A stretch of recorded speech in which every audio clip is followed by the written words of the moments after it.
Hello and welcome to our final episode on the new heroes recently introduced to Hearthstone. I'm James and you're watching Lore of the Cards, revealing the lore hidden within your Hearthstone deck. We've looked at Magni, Alleria, and now we'll be taking a look at the immensely powerful Medivh. As mentioned previously in the Alleria video, the High Elves requested aid from the humans to help them defeat their long-standing enemy, the Armani Forest Trolls. In exchange for the humans' aid, the Elves owed the Kingdom of Azeroth a debt of gratitude, and taught 100 of their men in the art of magic. While at first the humans wielded it clumsily, they later showed that they had a natural aptitude for the art. Once the trolls were defeated, the people of Azeroth returned to their city of Strom. The humans taught in the ways of magic were only taught the basics, so upon returning home they wanted to research and discover more. The mages found that while they were still a part of the Kingdom of Azeroth, the rate at which they could work and their freedom to study was limited. Not to be bound by the laws of this kingdom, the mages left Azeroth and founded their own city-state, Dalaran. To this very day, Dalaran produces some of the most talented mages in all of Azeroth, such as Jaina Proudmoore, Kael'Thas Sunstrider, Kael'Thas and Antinidus. Without any restrictions placed upon their research, the mages flourished, and their mastery of the arcane progressed quickly. However, like the elves before them, they too found the consequence of using too much arcane power. Tears started to form in reality around the city of Dalaran, and through these tears, demons came. Unsure of why this was and not knowing how to best combat the demons, the humans sought counsel with the elves. The elves told the humans of what had happened thousands of years prior, when they too used their magic unchecked. The humans were told of the Burning Legion, and the danger their planet would be in if the demon agents ever shared their discovery of Azeroth with the demonic host. The Legion had come so close to destroying Azeroth before. If they discovered the world again, they would surely send an even more terrifying force to reduce the world to ash. The elves told the humans that if they wanted to continue practicing magic, they would need to come up with an effective way of dealing with the demonic agents that slipped into their world. The elves and human mages knew that if this demonic threat was shared with the general populace, there would be widespread panic, so formed a secret organisation called the Council of Tirisfal, named after the Tirisfal Glades where the council met. After much research and many failed attempts leading to the deaths of several mages at the hands of the demons, the council found the most effective way of dealing with the threat. Fighting as a group, the council found that they were not able to concentrate their powers enough to defeat the most powerful of demons. So a single mage was selected, and they would be known as the Guardian. The first of these guardians was a young elf called Elodie. Each member of the council gifted all of their power to the elf, and while they remained in a secure location, Elodie would battle the demons alone. It was decided that Elodie should keep the powers of the other mages. After all, demon attacks could be unpredictable. And when Elodie's time as Guardian was coming to an end, he would pass over the powers of the council over to another Guardian, selected from his apprentices and approved by the council. This practice continued for centuries, until one day, Aegwynn was selected as the Guardian, the mother of Medivh. At this point in Warcraft's history, around 880 years from the present day, women were not treated with the same respect as men were. As a result, Aegwynn and the council would frequently come to blows over disagreements. Aegwynn rebelled against the council and used her magic to stop herself from aging. Council members would come and go, and Aegwynn refused to pass on her mantle. Over the years of fighting demons, Aegwynn had come to see the council as an annoyance, constantly disagreeing with them. The more demons she slew, the more arrogant she became. 500 years after Aegwynn was first made the Guardian, she travelled to Northrend to put an end to a demonic attack. The demons were rampaging through the continent, hunting dragons. Aegwynn aided the dragons, and together they were able to banish the demons from Northrend, but not before the demons were able to summon a truly terrifying entity, the Avatar of Sargeras. This being contained the consciousness of the leader of the Burning Legion, and while not as powerful as Sargeras in his true form, the power it did possess was otherworldly. The Avatar threatened that Azeroth would soon bow before the Legion. With a mighty blast, Aegwynn blew away the Avatar with disconcerting ease. She was convinced that she had just defeated the leader of the Burning Legion, a creature so powerful he could be considered a god.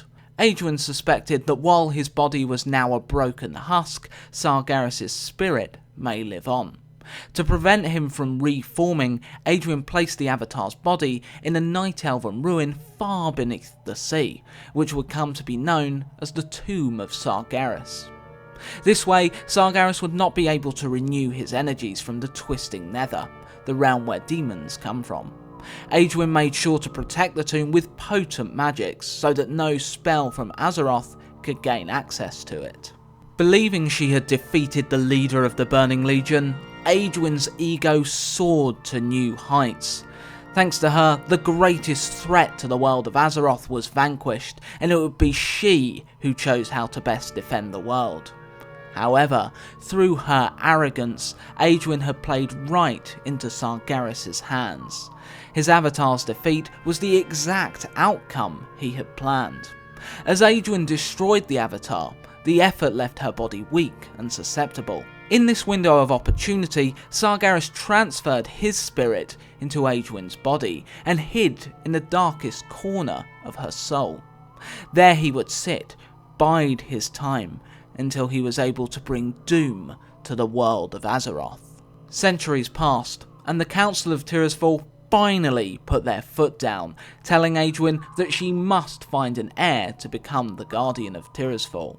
Aegwynn had been able to extend her life far beyond any normal humans, thanks to her guardian powers, but at her core she was still mortal and must eventually die.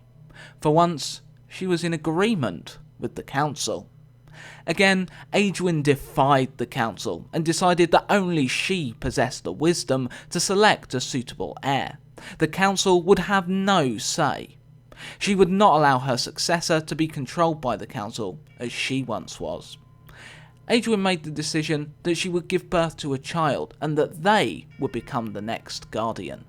Aegwynn searched for a suitable father to her child, and found Nelas Aran to be the best candidate. Aran was the court conjurer of the city of Stormwind, and trusted advisor to the then king, Landon Rin. Aegwynn decided that Aran had the most potential to protect and nurture her child of all the mages in Azeroth.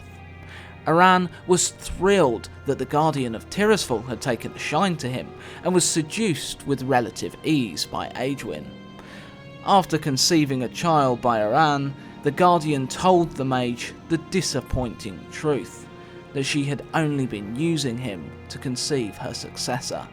9 months later, the child was born, and Aegwynn transferred all of her power into the child to awaken when he came of age. When ready, the young Medivh would become the most powerful mage on the face of Azeroth.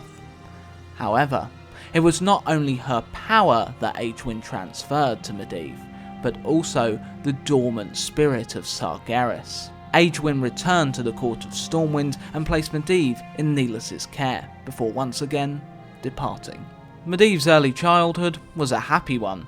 Due to Nelas' position in the court of Stormwind, he grew up alongside the Stormwind elite. Medivh made 2 great and in the future would be very influential friends. One of these boys was Lane Rin, heir to the throne of Stormwind. The other was Anduin Lothar, last descendant of the kingdom of Arathor, and he would grow into perhaps one of the most inspirational human commanders of all time. When Medivh was not spending time with his friends, Nihilus tutored him in the ways of the Mage, preparing the youngster for the great future that awaited him. Like his father, Medivh had a natural affinity for magic. While on a trek through Stranglethorn Vale, Medivh, Lothar and Lane were attacked by 3 jungle trolls. The 3 were able to survive the encounter relatively unscathed, but Medivh had fainted after casting several spells.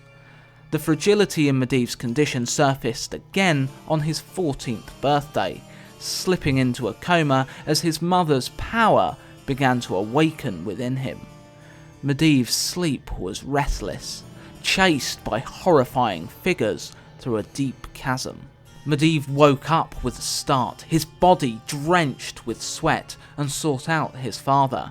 From his father merely touching the young Medivh's forehead, the young mage's power erupted, and it would take the full might of his father and many clerics to contain the wild power emanating from Medivh. Both Nihilus and Medivh were locked in a magical trance for hours, perhaps even days, till the 2 finally collapsed to the ground. Nihilus was dead, and Medivh was in a deep coma, caused by the malevolent Sargeras. Medivh's unconscious body was taken to Northshire Abbey, where he was watched over by the clerics. They would be the best to care for him, for the holy light, in which the clerics believed, had great healing powers. It was not just the clerics who cared for Medivh. Lothar would frequently visit his friend to check on his condition. Over 20 years would pass. Much had transpired in that time. Lothar had joined the military, quickly ascending the ranks to become one of the King's Honour Guard, and would later join the Brotherhood of the Horse, the Knights of Stormwind, their strongest warriors that charged into battle atop powerful steeds. After his lengthy coma, Medivh awoke. What happened with Lane during this time is a little unclear, at least from the source material I used as a reference. It says that Medivh, after a long absence from the world, returned during Lane's Age of Ascension, where the boy took on his station as Prince of Stormwind. During the celebrations, Medivh was said to have gifted the prince with an obsidian hourglass. This glass was said to represent the unending prosperity of Azeroth. The top was filled with sand that constantly flowed to the bottom section, but the top would never empty. However, this Age of Ascension, like Medivh's own where he received the title of Apprentice Conjurer to the court, would have happened while Lane was around 13 to 14 years old. However, for this to work, Medivh's coma would have been much shorter. It's more than likely Lane was king by the time Medivh awoke, or this gift was never given, but something cool happens with it later, so I wanted to keep it in. Understandably, the court of Stormwind and Medivh's mother were concerned for the mage. After all, he'd been out cold for a very long time. Medivh assured them that he was fine, but in reality that couldn't have been further from the truth. Sargeras too had awoken with Medivh's power, and now began to subtly manipulate the mage to his ends. Medivh moved away from the city of Stormwind and took up residence in Karazhan, located in what is now known as Deadwind Pass. Here Medivh committed himself to the study of magic. He was his own master, not limited by the rules of Dalaran, and paid little attention to the Council of Tirisfal. It is this period of his life that the Hearthstone trailer highlights. The Kirin Tour will tell you that mastering the magical arts is like learning the rules of a game. Fools, true power is taken by those brave enough to break boundaries. Not only did Medivh's diligent study see him become yet more powerful, but the powers Aegwynn had gifted him continued to bloom. Medivh was not an evil man, and did not let Sargeras walk over him. He resisted the Titan's control as best he could. Perhaps this is why he sought the solace of Karazhan. Eventually, the Demon Lord won out, and began to fill Medivh's mind with poisonous thoughts. If Medivh was to further his power even more, he would need to remove all obstacles that could prove detrimental to his study. One of those obstacles was mankind. Medivh, or perhaps I should say Sargeras, would summon a race from another world to begin the cleansing of mankind from Azeroth and allow the Burning Legion to invade. The Orcs. Once a race of tribal hunter-gatherers, the Orcs had been corrupted by the Burning Legion and performed the will of one of their lieutenants, Kil'jaeden. Kil'jaeden had found a willing servant in the Orc Gul'dan, who would do anything to further his own power. With Gul'dan's assistance, Kil'jaeden corrupted the Orcs in order to wipe the Draenai from the face of the planet Draenor. Kil'jaeden wanted this race eradicated due to a personal feud he had with their leader, Velen. The Orcs proved to be very effective when implemented to destroy the Draenai, and Medivh saw their potential for recreating this success. Kil'jaeden had abandoned the Orcs after they had helped him achieve his goal. The demonic corruption still burning within them, the Orcs hungered for new worlds to conquer, and ended up fighting each other. Medivh once again reached out to Gul'dan with an offer. Constantly fueled by greed, Gul'dan, who held sway over the Horde from the shadows, would not have mobilised the force if he saw no personal benefit to himself. If Gul'dan brought the Orcs to Azeroth, Medivh would share with him the location of the Tomb of Sargeras. While Aegwynn had sealed the tomb against any magic on Azeroth, Gul'dan had been tutored in the ways of the Warlock by the Legion, and would be able to gain access. That way, the great power that still resided in the avatar of Sargeras' husk would be Gul'dan's. An agreement reached between the two, Gul'dan mobilised his Shadow Council to aid Medivh in creating a portal that would link the world of Draenor to Azeroth. Now, Gul'dan's horde will sweep across this world like a locust swarm, and all my designs, all my carefully laid plans, will at last fall into place.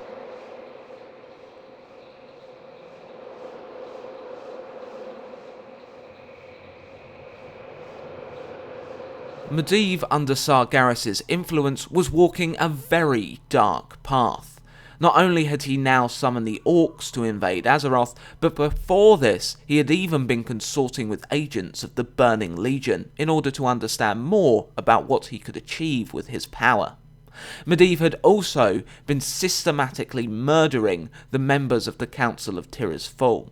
This would ensure no further Guardians would be created to resist the Legion when they came, and remove those that may discover that Sargeras now controlled the Guardian.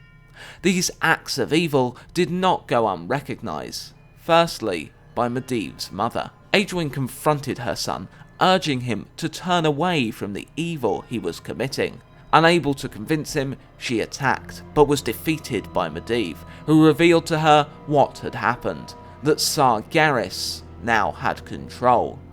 As Aegwynn uncontrollably wept, realising the fact that her arrogance had doomed Azeroth and her son, Medivh drained her of most of her magical energy, but the Guardian was unable to kill his mother. Perhaps the human part of Medivh still fought Sargeras' influence, and was able to prevent himself from killing his mother. Instead, he teleported her far away. Another being other than Medivh's mother had also sensed the mage had been toying with forces that no mortal should be touching. The blue dragon Arcanagos flew to Karazhan. He said that Medivh's use of the arcane had gone too far and attracted the attention of forces beyond his understanding. Arcanagos demanded Medivh leave Karazhan. Medivh refused, and Arcanagos continued. He sensed a dark presence had hold of the Guardian and warned that if the mage stayed in Karazhan, dire days would follow. Again, Medivh refused to leave, and Arcanagos resolved to remove the mage by force. Medivh sent a pyroblast at the dragon, but with relative ease the dragon reflected it back at him, knocking him off his feet. Medivh got up and concentrated his energies on a far more terrifying spell. Arcanagos let out a tortured scream. Medivh's magic paid no heed to its magical barrier and was now burning the dragon from the inside out. The dragon tried to flee, but crashed into the mountains surrounding Medivh's home. He died an agonising death, his bones becoming scattered around the area. Around this time, Medivh made a group of travelling merchants pay for their arrogance. They tried to sell the Guardian fake magical artefacts. Medivh of course saw through their ploy and transformed them into the Dark Riders. They would now collect real magical items from all round the kingdom as Medivh's slaves. The sun rose on the kingdom of Stormwind. Preparing to lead his prosperous kingdom, King Rane awoke. The king was met with a sight that made his stomach turn. The obsidian hourglass was nearly empty, and as the last grain of sand fell, the orcish horde attacked the walls of Stormwind, beginning the first war fought between orcs and humans. As the war raged between the orcs and humans, Dalaran sent Medivh an apprentice, Khadgar. Medivh had had apprentices before, but none seemed to last very long, put off by the mage's eccentric character and unpredictable mood. Medivh saw Khadgar for what he was, a spy sent by Dalaran to learn what they could of the fantastic magical discoveries Medivh had made. Medivh was open with Khadgar, revealing he knew his intent, but did not care, and would teach the young mage all he knew, if Khadgar lasted. Very few resided in Medivh's tower along with himself and Khadgar. Meals were prepared daily for the residents by a rose-tinted lens-wearing woman simply named Cook. Medivh also had a personal assistant named Morose, who wandered the halls wearing horse blinders over his eyes. It did not take long for Khadgar to realise why Cook wore her lenses, Morose wore his blinders, and why many other apprentices seemed to have left Medivh's tutelage. The halls of Karazhan would unpredictably assault its denizens with visions of the future and past. The eyewear Cook and Morose wore helped prevent them from seeing the visions. They didn't like knowing of the misfortune in their future. Khadgar experienced several visions. In one, he saw an old man leading an army upon a ravaged world. The old man turned to where Khadgar was observing from, and he was shocked to discover that this man appeared to have the same eyes as him. He also saw the day Medivh, Lothar and Lane were attacked by jungle trolls, but heard something that Lothar and Lane did not. Medivh muttering the words, "Watch out for me." Later, Medivh and Khadgar were called upon by Lothar to investigate the deaths of two mages, Hugarin and Huglar, members of the Council of Tirisfal. As they looked over the mutilated corpses, Medivh noticed signs that the two had been summoning demons. He concluded their deaths were accidental, dabbling in forces they didn't understand. Lothar would later pull Khadgar aside, as he found this explanation difficult to believe. It was not the first accidental death of powerful mages. He also inquired about the health of his good friend, and that if Khadgar noticed anything odd, to tell him immediately. As the orcs continued their campaign to destroy Stormwind, Gul'dan, much like the city of Dalaran, sent his own spy to learn Medivh's secrets. Like Khadgar before her, Medivh welcomed Garona Half-Orcan with open arms. Khadgar and the Half-Orc were much slower to warm up to each other, but formed a mutual respect for one another after combining their skills to combat a demon that had manifested in the library of Karazhan. While the two would constantly argue in favour of their races about the war, they did share something in common, a great respect for Medivh. While they were both sent as spies, they had formed such a strong loyalty to the Guardian that had shown them nothing but openness and kindness, that they could not bring themselves to betray him, not revealing his greatest kept secrets to their masters. Garona's respect for the man was so absolute that they became lovers, which would lead to the conception of Medivh's son, Medan. As time passed, Garona and Khadgar became aware that Medivh was exhibiting odd behaviour and became suspicious of the Guardian. In conversation, Garona had revealed to Khadgar how the orcs had come to Azeroth, and the mage had been working on a spell to control the visions of Karazhan. Khadgar performed his spell, allowing Garona to see the vision too, to find out who summoned the orcs through the dark portal.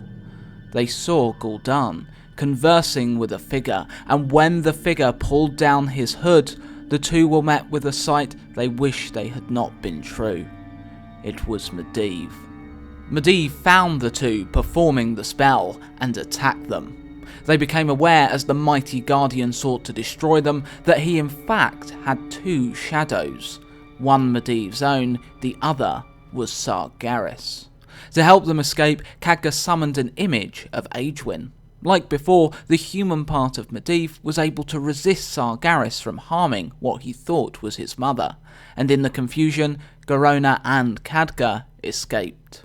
The two travelled to Stormwind and informed King Rane and Lothar that it was Medivh that was responsible for the war. Lane could not bring himself to believe the two, but Lothar, with a heavy heart, believed them, and put together a squad to put an end to Medivh's life. The party, which included Lothar, Garona and Khadgar, entered the tower, where they found a passageway leading downwards. What they found shocked them. It was a mirror image of the tower up above, only more unsettling and disturbing. It acted as a home for the second, more dominant part of Medivh, Sargeras. The party also discovered the grisly ends of Morose and Cook. Morose evidently knew his death came. While his eyes were still open, his face displayed no horror at all. Cook's eyeglasses were discovered shattered. Garona went into her room to investigate and left it pale. To sicken a battle-hardened assassin like Garona, Cook's end was likely very traumatic. Medivh was discovered and a titanic battle began. Garona dashed at the mage, anger and hurt fueling her. Medivh brushed her aside with a spell and incapacitated the orc, filling her head with worries and doubts using another spell. Medivh began to magically age Khadgar, stripping him of his magical capabilities and turning him into the old man of his vision he'd experienced. Though weakened, Khadgar was able to drive a sword through his master, ending Medivh's life. In the moment before his death, Medivh finally regained control of his actions long enough to thank his apprentice for ending his life, and assuring him he did all he could to resist Sargeras. As Medivh died, Sargeras started to free himself from the mage's body, but before the demon could form, Lothar quickly stepped in and decapitated his old friend. His host being broken before he could form, Sargeras was banished to the Twisting Nether. Khadgar formulated a theory of why Medivh had allowed him and Garona to get so close to him. It was so that they could end him before he became unstoppable, the human Medivh's final resistance against Sargeras. With Medivh's death, the surroundings around Karazhan became the dull and haunting Deadwind Pass, the Guardian's death reverberating around his home. Though the Guardian was dead, the war between Stormwind and the orcs continued. While Stormwind was destroyed and Lane Ring killed by a mind-controlled Garona, the humans managed to form an alliance with other races and drive the horde back. Khadgar and the other heroes would also travel to the orc homeworld to end the threat of the orcs for good, Medivh's teachings proving to be very effective in Khadgar's hands. However, Khadgar and his friends became stranded on Draenor, which was torn apart to become the world of Outland. They stayed to save Azeroth. During this time, Aegwynn resolved to bring her son back to the land of the living. While in World of Warcraft players can resurrect with a touch of a button, in lore the process of resurrection is near impossible and takes a considerable amount of power to perform. Having been drained by her fight with Medivh, Aegwynn gathered her energy over many years.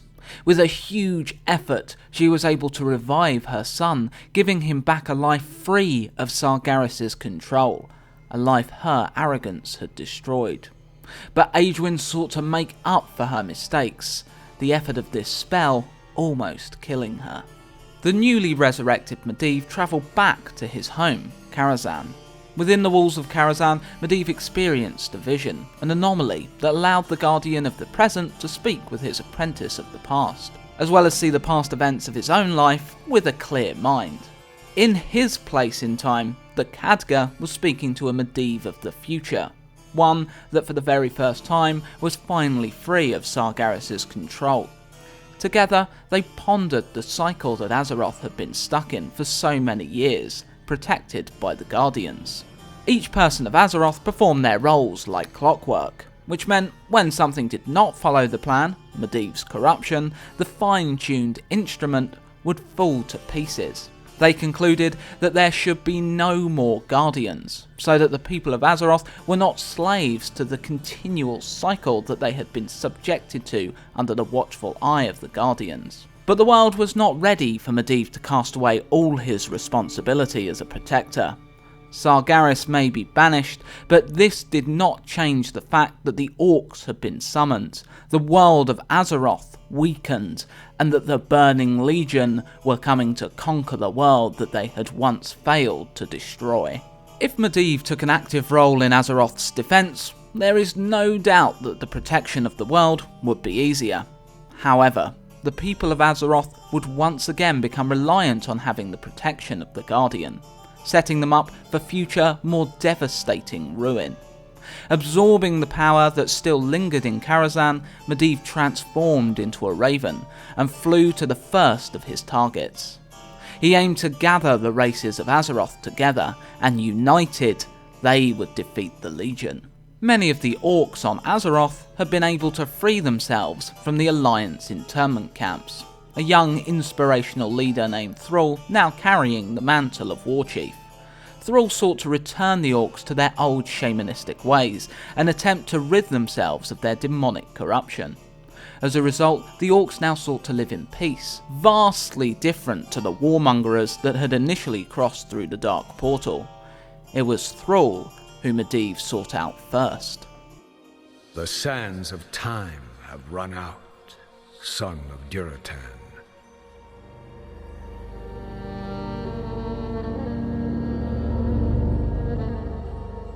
The cries of war echo upon the winds.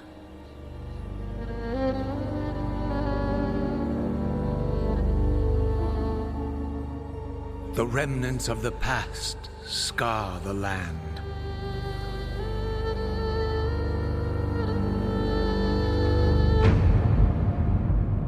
Which is besieged once again by conflict.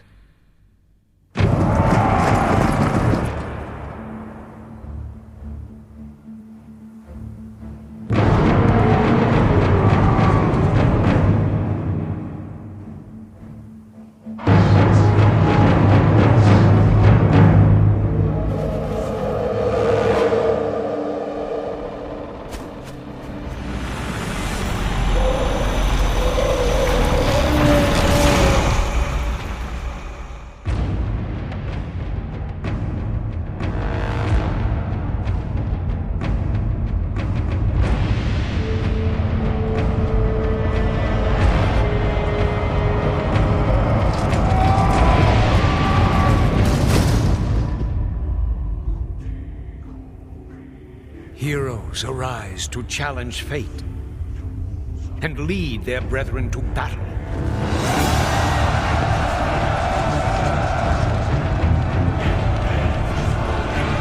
As mortal armies rush blindly towards their doom, the burning shadow comes to consume us all.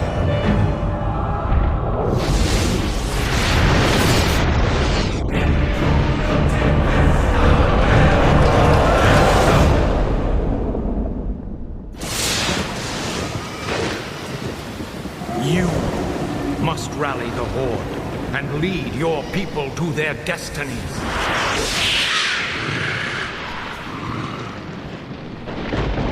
Despite his uneasiness at what was to come, Thrall trusted Medivh. He brought the Orcish clans together, though this was not without its issues. His good friend Grom Hellscream and the Warsong clan had been captured by humans as they travelled to meet the Warchief. They freed their friends and sailed to the land of Kalimdor using the humans' own ships. Having checked that the orcs had indeed begun their journey over the sea, Medivh flew across the lands of the Eastern Kingdoms and into the city of Lordaeron, this time to warn the humans of the Alliance of what was to come. The Legion's invasion was already starting to creep over the kingdom of Lordaeron, a plague of undeath beginning to threaten the kingdom. As Medivh flew into the throne room, he interrupted a meeting between King Terenas and other ambassadors of the Alliance, discussing what they were going to do about this new possible threat.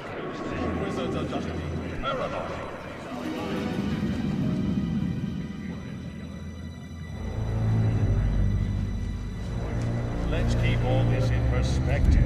Even if this plague does pose a threat to us, what are you proposing that we do? It is simple. As I have said, the Kirin Tor are already prepared to place the villages under strict quarantine. I will not institute quarantine without proof of your claims, Ambassador. The people of Lordaeron have suffered enough without becoming prisoners in their own lands.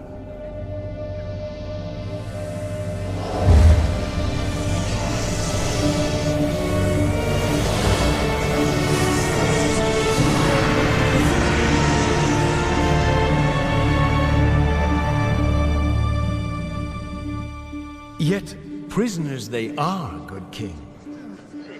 What is the meaning of this? Who are you? Humanity is in peril.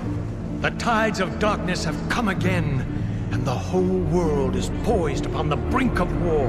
Enough of this. Guards, remove this madman. Hear me. The only hope for your people is to travel west, to the forgotten lands of Kalimdor. Travel west? Are you mad? Old Ambassador, I don't know who you are or what you believe, but this is not the time for rambling prophets. Our lands are beset by conflict, but it shall be we who decide how best to protect our people, not you. Now, be gone! I failed humanity once before, and I will not do so again. If you cannot take up this cup, then I shall find another who will.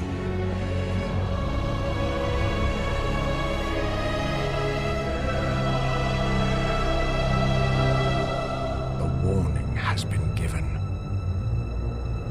Their fate is now their own. With Terenas not listening to his warning and dismissing Medivh as a madman, the wiser Mage sought others to lead the humans and other Alliance races across the sea to Kalimdor. He firstly tried the Mages of Dalaran, led by Antinidus. Again, like Terenas before him, Antinidus brushed away Medivh's warnings, believing them to be the ramblings of a madman. The plague of undeath picked up pace, more and more citizens of the kingdom being transformed into shambling corpses. This slowly building undead army was under the sway of a being known as the Lich King, who had been created by Kil'jaeden to succeed where the orcs had failed, to further weaken Azeroth before the Legion began their full assault. Champions rose up to stop the Scourge before it became out of control. One of these heroes was Prince Arthas, son of Terenas. Seeing that Arthas had a burning passion to save his people, Medivh would next try approaching him. Arthas did not care if Medivh had seen the future. He would not abandon his homeland and would fight as hard as he could to defend it. Medivh, seeing that Arthas could not be deterred, left him be, but warned the prince. The harder he fought, the more he delivered his people right into the hands of his enemy. Medivh would shortly be proved correct. Upon realising that the citizens of the town of Stratholme had consumed grain infected with the plague, Arthas demanded that the city be purged, killing every man, woman and child. Arthas's tutor Uther and his friend, lover Jaina Proudmoore could not follow Arthas's order, wanting to find alternatives, and left the prince. Arthas continued on with the slaughter, the first stepping stone towards he himself becoming the Lich King. After the culling of Stratholme, Jaina and Uther returned to see the carnage wrought by Arthas in his desperate bid to rid his land of the undead. The prince had left for Northrend, hunting the demon Mal'Ganis, who he wrongly thought was the leader of the Scourge. Damn that boy. I've got to inform King Tyrannus. Don't be too hard on yourself, girl. You had nothing to do with this slaughter.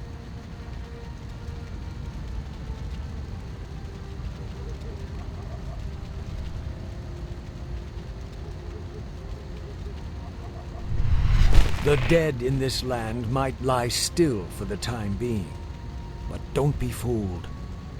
Your young prince will find only death in the cold north. You! Arthas is only doing what he believes is right. Commendable as that may be, his passions will be his undoing. It falls to you now, young sorceress. You must lead your people west to the ancient lands of Kalimdor.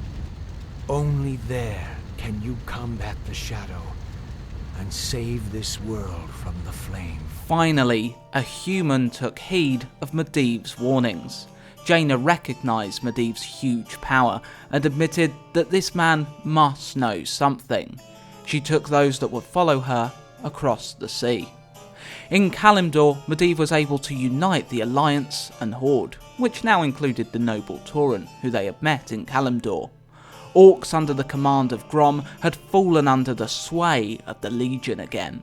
Both Alliance and Horde needed to join together to fight through crazed orcs and demons to free Hellscream from his battle-crazed trance. They were successful, and with Thrall at his side, Hellscream was able to defeat Manaroth, the demon that bound the orcs to a blood pact, and thus freeing the race of their ties to the Legion forever.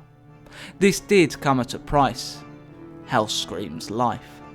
The Night Elves of Kalimdor had not been welcoming to the trespassers in their lands. Then again, the others were at fault also. This meant it was up to Medivh to finally unite all three of these feuding factions. He called a meeting between the Night Elves, Orcs and humans, and finally revealed to them his identity.